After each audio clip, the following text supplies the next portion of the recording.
Oil pulling அது எப்படி பண்ணுறது? காலையில் எழுந்ததும் எதுவும் சாப்பிடாமல் இதயம் வளத்தை வாயில ஊத்தி நல்லா கொப்பளிக்கணும், அப்புறம் அதை துப்பிடணும்.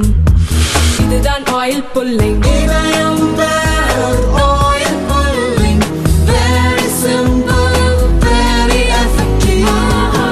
சூடான் நாட்டில் கடந்த சில வருடங்களாக உள்நாட்டு போர் நிலவி வருகிறது. அந்நாட்டு இராணுவத்துக்கும் RSF என அழைக்கப்படுகின்ற ராபிட் சப்போர்ட் ஃபோர்ஸ் துணை இராணுவ படைக்கும் இடையே மோதல் ஏற்பட்டுள்ளது. சூடானின் மேற்கு பகுதி முழுவதும் RSF படையின் கட்டுப்பாட்டில் உள்ளது. திங்களன்று நயாலா நகரின் மீது பறந்த இராணுவ விமானத்தை RSF படையினர் சுட்டு வீழ்த்தினர். நாடு முழுவதும் கூட்டு பாலியல் வன்கொடுமைகள், திட்டமிடப்பட்ட இனப்படுகொலைகள் உள்ளிட்ட போர்க்குற்றங்கள் நடந்து வருகிறது.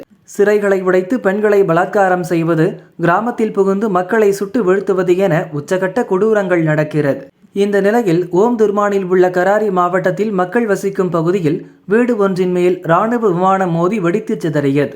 விமானத்தில் பயணித்த இராணுவ வீரர்கள் மற்றும் குடியிருப்பு பகுதியில் பொதுமக்கள் உள்பட 46 பேர் இறந்தனர் என அரசு அதிகாரிகள் தெரிவித்தனர். இராணுவ விமானம் ஓம் துர்மான் நகருக்கு கிழக்கே உள்ள வாடி சாயிட்னா ஏர்பேஸில் இருந்து டேக் ஆஃப் செய்யப்பட்டு வானில் பறந்ததாக கூறப்படுகிறது. புறப்பட்ட சில நொடிகளில் குடியிருப்பு பகுதியின் மேல் விழுந்து விமானம் விபத்துக்குள்ளானது. முதலில் பெரிய வெடிப்பை கண்டோம். விமானம் குடியிருப்பில் விழுந்த பிறகு அடர்த்தியான புகை வந்தது. வீடுகள் இடிந்து காணப்பட்டது என சம்பவத்தை நேரில் பார்த்தவர்கள் கூறியுள்ளனர். இந்த விபத்தில் சூடான் இராணுவ மேஜர் ஜெனரல் பகர் அகமதுவும் இறந்துள்ளார். தொழில்நுட்ப கோளாறு காரணமாக விபத்து ஏற்பட்டதா இல்லை விமானம் தாக்குதலுக்கு உள்ளானதா என்பது குறித்து விசாரணை நடக்கிறது.